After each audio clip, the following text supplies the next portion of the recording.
ৰাণা গোস্বামী ডাঙৰীয়া যে যাব এইটো আজিৰ কথা নহয়। আজি কিছুদিন আগতে মই ৰাণা গোস্বামী ডাঙৰীয়াৰ লগত মানে মুখ্যমন্ত্ৰীৰ প্ৰেছ উপদেষ্টাই বাৰে প্ৰতি তেওঁলোকৰ লগত কথা পাতে। তেতিয়া ৰাণা গোস্বামী ডাঙৰীয়াক মই কৈছিলোঁ যে মুখ্যমন্ত্ৰীৰ প্ৰেছ উপদেষ্টা মুখ্যমন্ত্ৰীৰ অতি ঘনিষ্ঠ আৰু বিশ্বাসী ব্যক্তি। মুখ্যমন্ত্ৰীৰ প্ৰেছ উপদেষ্টাৰ লগত যদি আপোনালোকে এঘণ্টা দিন দৈনিক কথা পাতে, তাৰ মানে আপোনালোকে যে মুখ্যমন্ত্ৰীৰ লগত আমাৰ যে ৰাজীৱ ভৱনৰ পৰা খবৰ পাওঁ বুলি কয়, এইসকল নেতাই এই খবৰবিলাক দি থাকে। গতিকে এইটো আজিৰ কথা নহয়। এতিয়া বোকা ছটিয়াই ভূপেন বৰা ডাঙৰীয়াক বেয়া পাই গৈছোঁ বুলি কোৱাটো এইটো বাতুলামি কথা।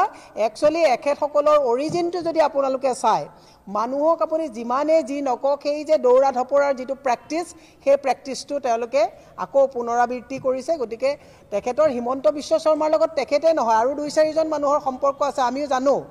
Nothing is top secret in politics. মই এই কথাটো বাৰে প্ৰতি কৈ আছোঁ। কোনোবাই যদি অতি চালাকিৰে ভাবিছে যে হিমন্ত বিশ্ব শৰ্মাক ৰাতি মনে মনে বেলেগ ড্ৰাইভাৰৰ বা কাৰোবাৰ ফোনৰ পৰা কথা পাতি পেলাই আমি তেওঁলোকক ধৰা নাই পৰা বুলি ভাবিছে, এইটো অত্যন্ত দুৰ্ভাগ্যজনক কথা। কাৰণ হিমন্ত বিশ্ব শৰ্মাৰ নেক্সাছটোত থকা বহু মানুহে হিমন্ত বিশ্ব শৰ্মাৰ এই কাণ্ড কাৰ্ডখনক একচুৱেলি খুব বেয়া পায়। গতিকে সেই খবৰবিলাক আমি পাওঁ।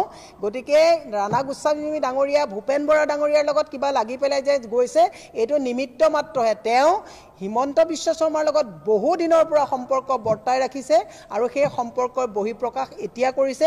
সময় অহা নাছিল কাৰণে দলটোক আৰু অলপ থচনচ কৰি পেলাই তেওঁলোক ওলাই গৈছে। কিন্তু এটা কথা, কেতিয়াবা ব্লেছিং ইন ডিছগাইজ বুলি কয়, যি কৰে ঈশ্বৰে ভালৰ কাৰণে কৰে। ৰাণা গোস্বামী ডাঙৰীয়া গুচি গৈছে যোৰহাটত, আৰু ভাল বেকগ্ৰাউণ্ড থকা ৰাণা গোস্বামীৰ দৰে তাতকৈ ভাল নেতৃত্বৰ প্ৰয়োভাৱ হ'ব আহিব। গতিকে মোৰ বিশ্বাস, দলত থাকি ঘৰ বিভীষণৰ কাম কৰা যিসকল মানুহ আছে, ৰাইজে চাই আছে তেওঁলোকক। এইটো কথা ভাবিব নালাগে যে তেওঁলোকে যে যিবিলাক কাম কৰি আছে, আজিৰ তাৰিখত 1 কোটি টকাৰ ঠিকা এটা ল'বলৈ হিমন্ত বিশ্ব শৰ্মাৰ ওচৰত যাব লাগে। গতিকে কামো লৈছে, গালিও পাৰিছে, মনতো ৰাখিছে, দলটোও ভাঙিছে। এই কথাবিলাক যদি ৰাইজে বুজা নাই বুলি ভাবিছে, দুৰ্ভাগ্যজনক কথা। তেওঁলোকক আমি দৃষ্টি ৰাখিছোঁ। অতি সোনকালে সকলো এটাকৈ যাব, ৰাইজে তেওঁলোকক চিনাক্ত কৰি উচিত হিচাপ 24ৰ EVM-ত ৰাইজে দিব। আৰু ৰাইজে সেই সিদ্ধান্ত যদি সঠিকভাৱে ল'ব নোৱাৰে, এই বগা ভাত দেখি দৌৰি থকা নেতাবিলাকক যদি বাৰে প্ৰতি EVM-ত যদি ৰাইজে তেওঁলোকক জয়যুক্ত কৰে, তেতিয়াহ'লে যেনেকুৱা ৰাইজে ৰজা মানে নিৰ্বাচিত কৰিব, তেনেকুৱা প্ৰশাসনে তেওঁলোকে পাব। এইখিনিয়ে কথা মই আছে বুলি নকওঁ। মই এটা কথা আজি ইয়াত কৈ দিছোঁ।